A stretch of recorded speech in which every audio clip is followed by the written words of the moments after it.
चर्चा इतकी तिच्यावर जर अत्याचार होते आम्ही काय करावं, आमचं काय, कारण आम्ही तर छोटेच आहोत ना. ठीक आहे मी समजदार आहे, ते म्हणतायत की तुम्ही नंबरवर फोन करा हे करा, माझं ठीक आहे माझ्याकडे मोबाईल आहे, हिच्याकडे कुठून मोबाईल, हिचे आई बाबा देतील का, मग ती काय करेल. आम्ही तुम्ही जर घरात जाऊन करत आहे तर आम्ही काय म्हणा, आमच्या इथे कोणीच घरी नसते, सगळ्यांचे आई बाबा शेतात जातात, सर्व गरीब आहेत, काय करतील.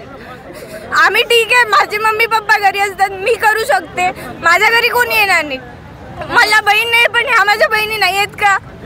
आणि जर आज तिच्यावरती वेळ माझ्यावर नसेल का, कशावरून समजावं आम्ही की आम्ही सेफ आहे, आम्ही कशावरून समजावं, कारण आमच्या घरात येऊन जर ही घटना होती तर आम्ही करावं काय. काय मागणी तुमच्या आता? आरोपी अटक आहे? हो त्याला अटक झालीच पाहिजे, त्याला आणि शिक्षा झालीच पाहिजे.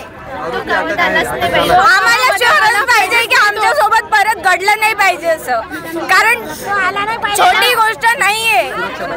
आम्ही घराच्या लहान नाही आलो नव्हतो तर आम्हाला त्याच्या घरामधून बघतो, वाईट नसेल तो आम्हाला कसा पण बघतो आमच्याकडे, तो आम्हाला पाहिजेच नाही, आमच्या वाड्यामध्ये पण नाही पाहिजे आणि गावामध्ये पण नाही पाहिजे, त्याला कठीण शिक्षा झाली पाहिजे.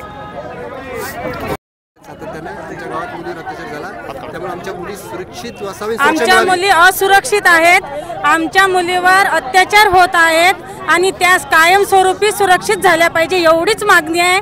आणि त्या आरोपीला कायमस्वरूपी शिक्षा घडली पाहिजे, बस एवढीच इच्छा आहे आमची. आमच्या मुली सुरक्षित राहिल्या पाहिजे आणि कायम झाल्या पाहिजेत ही सुरक्षा आमच्या गावाला. आमचं असंच म्हणणं आहे की तो येट्यातल्या बाळाचं त्याचं असंच म्हणणं आहे की आमची अज्ञान लेकरं आहे, पोरी आहे, तर हा जसं आमच्या येटामध्ये पाहिजे नाही. आज ते ह्या पोरगीच्या टायमाला अशी घटना घडवली देणं, तर मग जसं आता आज ह्या पोरगीने घटना घडवली तर 2 दिवसानं कोणीही मुलगीले घटना घडवू शकते. आज तुम्ही केअर नाही घेसाल, आज सरपंचानं बी समजा, सरपंचाची सरा गावाची लेखबाई असते तर सरपंचानं एवढं खिजायला नाही पाहिजे होतं. लेखबाई समजा सगळ्याची, सरपंचाची बी असते, सरा गावाची बी असते, तर जसं एवढं त्यांना खिजायचं काम नाही होतं. काही खिजायचं काम होतं का सांगा. काय मागणी तुमची? कसं केली इथं? आमची मागणी अशीच आहे की बा त्याला अटक पाहिजे. अटक केली त्याला? केलं का? पुढं काय? मग पुढं काय नाही आपलं आम्हाला तो गावातच नाही पाहिजे सर. सावडे आणि आमच्या 5-6 घरानं काय केलं तर काहून आमचं मतदान भेटत नाही का? ग्रामपंचायतला आमचे मतदान भेटत नाही. असं काही सरपंचाचं काही न्याय पाहिजे का?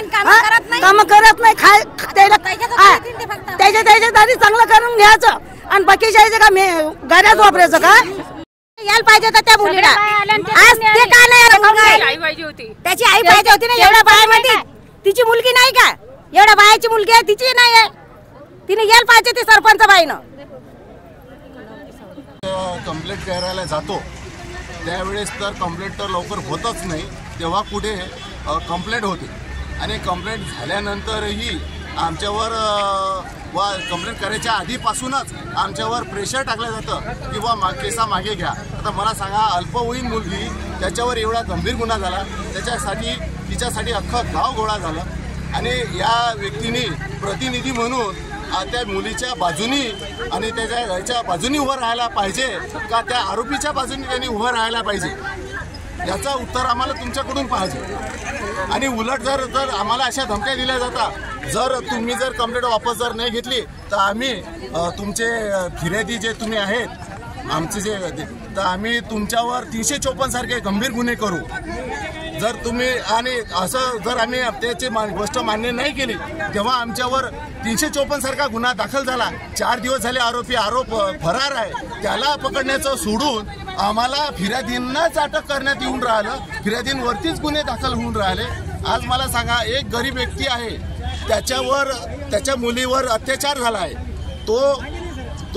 त्याच्यावरती जर त्या व्यक्तीच्या वरती जर कोणी जर 354 सारखी जर गंभीर गुन्हा दाखल केला तर त्याच्याजवळ काय पर्याय राहतो? त्याला तर कंप्लेंट वापस द्यावंच लागते. माझं बोलणं होऊ द्या, त्याला तर कंप्लेंट वापस द्यावं लागेल की नाही लागेल?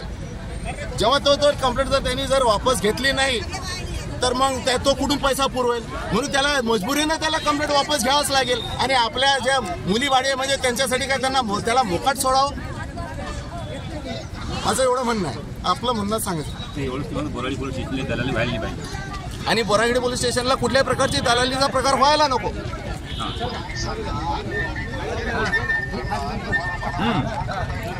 सर आम्हाला तुमच्यापर्यंत पोहोचूच दिल्या जात नाही.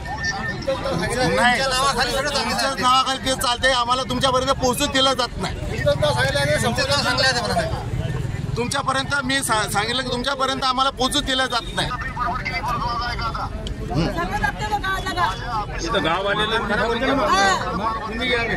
बर तुम्ही भेटीला या. बरं सर. हो सर. हो सर. 2 मिनिट. हो ठीक आहे सर.